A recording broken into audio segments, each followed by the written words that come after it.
Dead by Daylight's killer roster is getting pretty expansive 6 years into its lifespan. There have been lots of changes to the legacy killers and plenty of new additions too. All of DBD's killers have unique abilities, strengths, weaknesses, and designs. I will be ranking all of Dead by Daylight's killers by these factors as well as their overall entertainment value. This was pretty difficult to do because I like all the killers and I think they all deserve a chance at least. Obviously this is my opinion, and I'm not willing to delve into the nitty-gritty of each entry. Let's get started.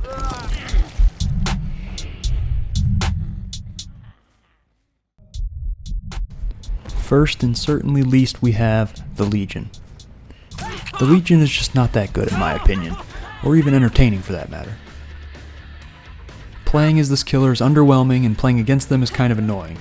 Sure, there's some fun to be had with Thanatophobia, and quickly vaulting over pallets was pretty fun at first, but other than that, the Legion just sprints around hitting people with the knife, and then moves on to the next survivor, causing them to mend and further draw the game out. I'm not saying that the Legion is ineffective, I'm just saying that they're my least favorite to play as or against. Okay, I'll say it, I'm not a huge fan of the pig. At first I really did think that her stealth ability was cool, and it's also fun to torture the survivors by making them run around the map trying to get the reverse bear traps removed from their heads. Sneaking around and jump scaring survivors can be fun, but it got old very fast. I also don't think that she's that strong of a killer, and her lunge attack is just flat out ineffective most of the time. She can be good at stalling out the trial, but it's usually not enough for me to get a victory. Yeah, maybe I'm just bad, but I really just don't think that this is the killer for me. The clown uses his concoctions to disorient and hurt the survivors. One potion emits noxious gas that decreases movement speed, and the other potion grants a speed boost to whoever breathes it. He wields a butterfly knife and keeps the fingers of his victims. An accurate clown can maximize the potion potential and will place their throws accordingly. I find the chases to be a little bit boring, and even difficult, especially if survivors know how to dodge the gas.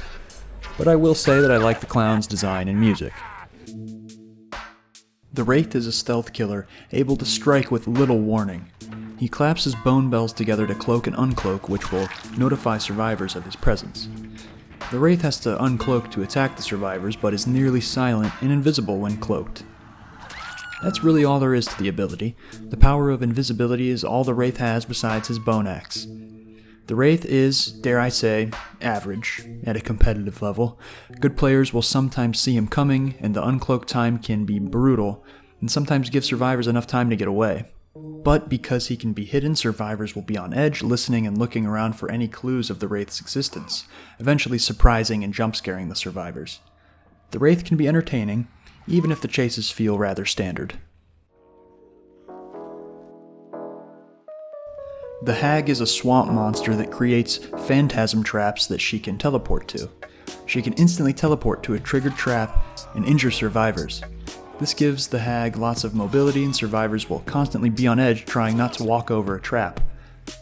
The Hag is creepy, and her ability is really strong. The surprising scare is a great touch.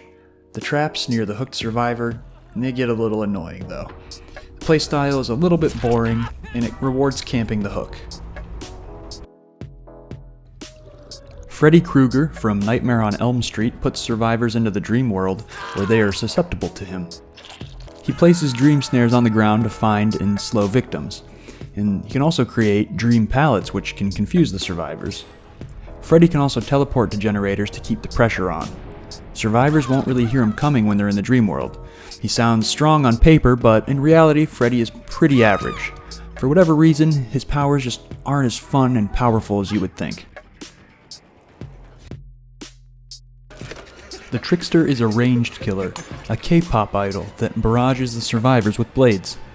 Throwing knives at survivors is pretty straightforward. His showstopper ability is a little underwhelming though. I like the Trickster's futuristic, cyberpunk design, and his music is really cool, but the chases just aren't that exciting. Don't get me wrong, the Trickster can be effective, but I think I prefer the other ranged killers. Sadako from The Ring is a ghostly, vengeful killer that manifests when she wants to strike. She is surprisingly stealthy as she is invisible when she has not manifested. Sadako condemns survivors to death through cursed videotapes. Several TV sets are created by her which she uses to travel. Survivors that hold onto the videotapes or interact with the television sets gain condemned, and once someone is fully condemned, she will know and can instantly kill them. This sounds awesome, but there's one issue. The survivors don't have to interact with the TVs, so you really don't see this ability show all that often. I like the Onryo's design, animations, and undetectability. Her condemned ability just falls a bit short. Pyramid Head from Silent Hill torments the survivors by sending them to his torture cages. This killer's ranged attack will make the survivors watch how they move around obstacles. It's also cool leaving a snail trail that the survivors actively avoid. The Executioner lives up to its name and can trap and mori the survivors very quickly. I usually have fun playing Pyramid Head, not much else to say here. Dead by Daylight is a game in which incredibly sneaky players survive and thrive. But there is one specific killer that gives stealthy survivors the middle finger. And that killer is the Doctor. The Doctor slowly drives his victims mad. He has a static blast ability that causes survivors to scream and reveal their location. I like to capitalize on this anti-stealth by using one of the Doctor's add-ons, which actually causes his victims to see hallucinations that further give away the survivor's position and further increase the killer's anti-stealth power. The Doctor, while threatening and creepy, is not the strongest by any means, but learning how to use his abilities effectively can wreck a survivor's day, especially newer players that don't know how he operates. How could Mike Myers not fit in with a collection of killers like this? The Halloween Killer stalks survivors stealthily in the early game. This is his ability at Tier 1. He's hard to spot and he's sneaky, but once enough stalking is done, he moves to Tier 2. He can then move faster, but he's less quiet. At Tier 3, he has the ability to instantly down survivors. While this sounds great, Mikey's power is pretty average at a competitive level. He's interesting and can be fun, but seems to be outclassed by the other killers. The most entertaining part is when Myers has Tier 1 and is nearly dead silent. Mikey will scare the hell out of survivors when he's quiet like this. This disturbing abomination can teleport between lockers and jump out of them. I'm surprised that a killer like this wasn't released sooner. The Dredge can turn the world to darkness and it creates the perfect hunting grounds. The Nightfall ability, creepy noises, and jump scare potential, it makes the Dredge terrifying. It can be really fun to predict where the survivors are going to go, and teleport to the locker, jump out of it, scare the crap out of them. But it's much less effective when the survivors actually know what they're doing. The Plague is a killer that uses the power of sickness to infect survivors with her puke. The Plague's ability is unique. The sickness can linger for a while, and it can sometimes really hinder the survivors.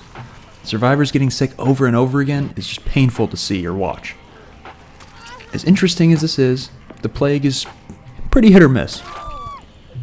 Executing a puke attack on survivors is entertaining, but good survivors know when the Plague is about to throw up on them, and the vomit has a slow travel time and arch, making it pretty easy to loop against. The Nemesis from Resident Evil 3 is a zombified killer with thundering footsteps, a tentacle whip, and massive fists. He can attack survivors at mid-range and cut off survivors at obstacles. The Nemesis has additional help from zombies that roam the trial. There has never been a killer that does anything like this, and I like that design and innovation. The zombies are hit or miss though, they're a bit glitchy and can even backfire at times. Some games though, the zombies will be very helpful. They'll give away some clues on the survivor's whereabouts and drive the survivors away from the objective. I also like the T-Virus mechanic and think it's balanced and fun.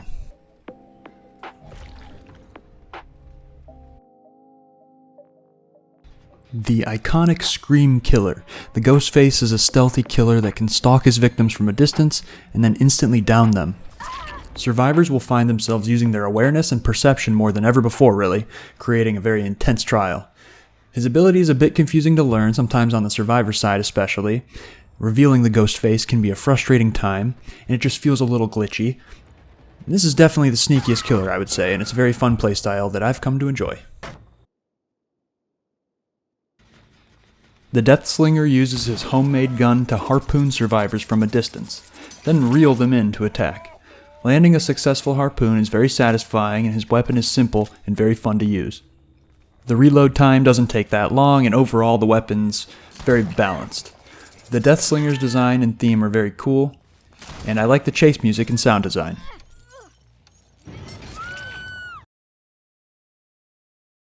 The twins is/are one of the most unique killers in Dead by Daylight. Being able to switch between Charlotte and Victor is a very innovative design. Charlotte uses her blade and Victor pounces on survivors. Together, they make a great team. Landing Victor's pounce can be difficult, but it's very rewarding. It's also fun to be on the survivor side, crushing Victor after he attempts to pounce. Learning how to use the Victor pounce and finding out what you can get away with is very fun and satisfying. It's a very different and very refreshing playstyle.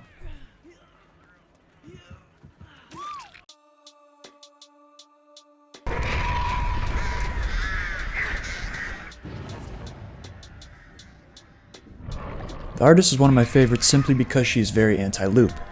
She can cut off survivors in a chase by sending her crows through walls or simply setting up crows in the loop path. There's also the possibility of hitting or injuring a survivor from across the entire map. Overall, she has great map coverage and her ability is unique and fun to use, and it's very destructive in the right hands. I personally think that she is a great addition to the game, and I really like the bird lady design. The Oni strikes with his katana blade and then absorbs the blood of his victims. After enough of it, the Oni goes into a berserker mode, able to charge across the map and down survivors instantly with his other weapon, his Cannibal. This demonic monster is definitely intimidating with his booming footsteps and menacing yells. A charging Oni is even scarier as he can very quickly annihilate anything in his way. Very fun to play. I like the design, the mechanics, and the playstyle. Oni players tend to leave survivors helpless on the ground, and it makes for intense games. Not my best killer, but one that I can appreciate and have fun with, albeit very difficult, at least for myself.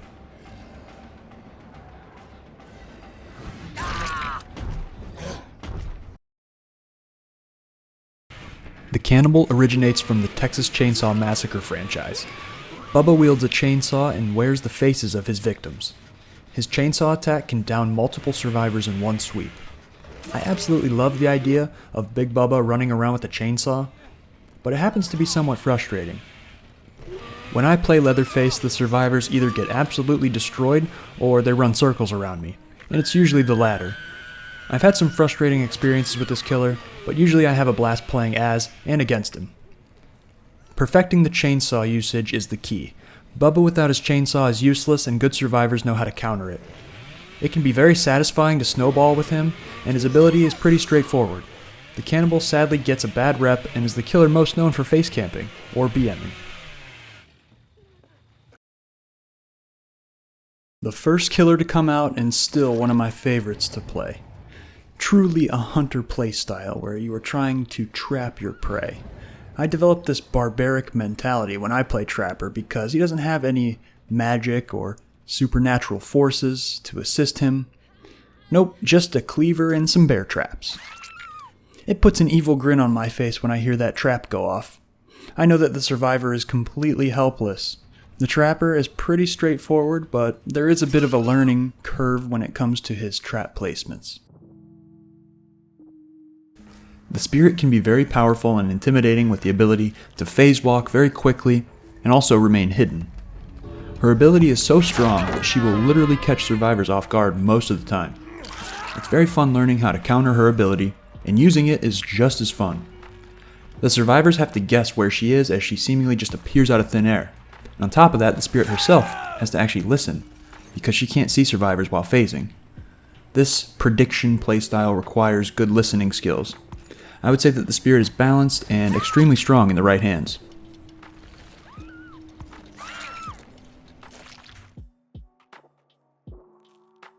So I'm no Stranger Things fanboy or anything, but I just absolutely love this killer. And no, the Demogorgon is not the best killer in the game or anything, and it's not even my personal best, but it just feels so badass when playing him. And when you're playing against him, you hear it snarling and stomping around in the distance, and it's pretty terrifying. While his ability to teleport through the abyss is not my favorite, it still proves to be pretty useful. The Demogorgon theme is very creepy, and so are the noises that it makes. This sound design, combined with the shred ability, as well as the undetectable ability, I would say that the Demogorgon can be very intimidating. Speaking of that shred ability, by the way, you can combine that with the Mike Myers perk, Save the Best for Last, and you have a ridiculously fun combination. In fact, I'd say it's probably one of my favorite combinations in the whole game. Arguably the best designed killer in the game, we have the Blight. This guy rushes around the map and can bounce off of obstacles to align his attack. He becomes fatigued and needs to inject himself with serum to continue using the ability. The Blight can move very quickly and will easily catch survivors off guard. The high mobility makes generator defense easy, and that deadly rush attack keeps him at the top of competitive tier lists. It's challenging to learn this unique mechanic, but always fun for both sides, whether you win or lose. Let's be very honest, there's nothing I can think of that's scarier than a hillbilly charging at you from across the map at high speed. It also happens to be very entertaining to pull off. It's extremely fun to use the hillbilly's mobility to chainsaw sprint across the map. This allows him to apply a lot of pressure. The hillbilly can quickly move from generator to generator and has the ability to down survivors instantly with the chainsaw. One of the hardest parts of learning this killer is learning when and when not to use the chainsaw sprint. Good survivors will know how to dodge it, and at least for me, having an off day is very frustrating. The Cenobite, aka Pinhead from Hellraiser, is a killer that summons chains to debilitate survivors from a distance. His victims need to find his puzzle box and solve it to prevent the chain hunt from activating. The chain hunt is brutal, and the survivors can't really get much done when they are swarmed by magical chains. Furthermore, Pinhead can teleport to someone who is solving the puzzle, allowing him to easily locate a survivor. He's not only a strong killer, but a fun one too. From his unique voice lines to his entertaining Mori, Cenobite's design is great.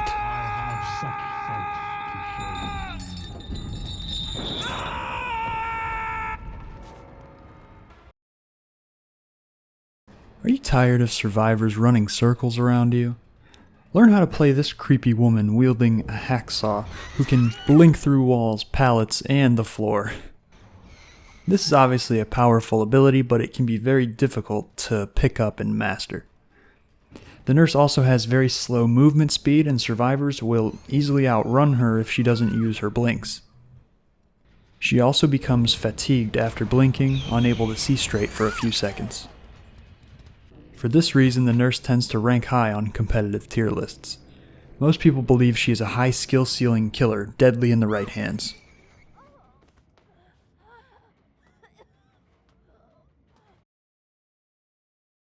When first hearing about a killer ability that included a projectile, and in this case a throwing hatchet, the DBD community didn't know what to think. I thought it would be weird to have a throwable item, personally.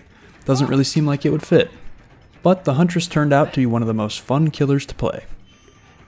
Executing a successful hatchet throw is incredibly satisfying. She's also very fun to play against as well. I would even say that she's a pretty balanced killer. Yeah, sure, sometimes there's a cheeky hatchet that you might get hit with. One of those, what the hell, that didn't hit me hatchets. Learning how to throw the hatchets does take some practice and time, but with enough of it, she can be really destructive. And after 5 or 6 years of playing this game, I think this is my favorite killer in Dead by Daylight.